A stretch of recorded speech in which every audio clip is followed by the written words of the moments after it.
Today we're jumping right into the Miami Dolphins because wow, they just made a series of moves that absolutely sent shockwaves through the entire league. So let's just get right to it. The biggest shock of all. The Miami Dolphins dropped an absolute bombshell. They've released superstar wide receiver Tyreek Hill, a move that I think it's fair to say almost nobody saw coming. But here's the thing, Hill wasn't the only one, not even close. And to really get why a team would just part ways with a player of that caliber, you've got to look at the other stories here, the stories of the stars who fell.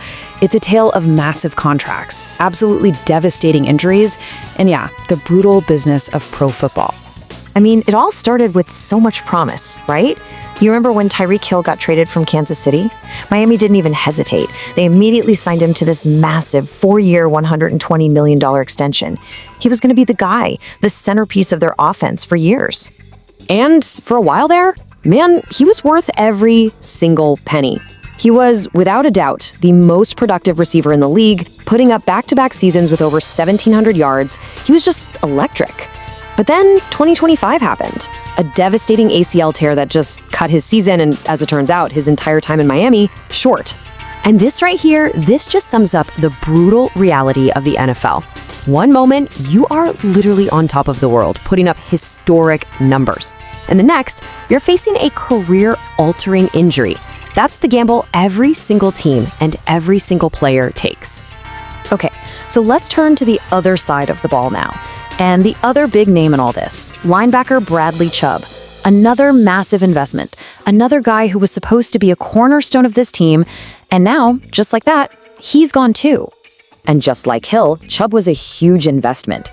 Remember, they traded a first-round pick just to get him, then signed him to a 5-year, $110 million extension. They really saw him as the foundational piece for their entire defense. You know, he wasn't just a player on the field, he was a leader in that locker room. A team captain, totally respected by his teammates, and a guy the press praised for his character and his consistency. This wasn't just about losing a player, it was about losing a presence. But man, his career has been a constant, brutal battle with injuries. He's now torn the ACLs in both of his knees, including that just devastating injury in 2023 that took out his ACL, his meniscus, and his patellar tendon all at once. The physical toll on him has been just immense. So here's the crucial point. When you look at these moves together, you realize they weren't just isolated incidents based on emotion. No, this was part of a much larger, very calculated plan from a new front office with a whole new vision.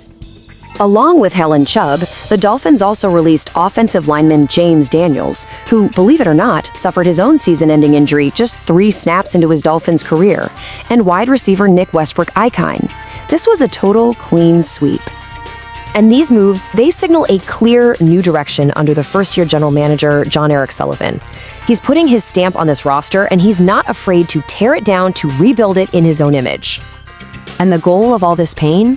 Well, it's to free up a massive amount of money.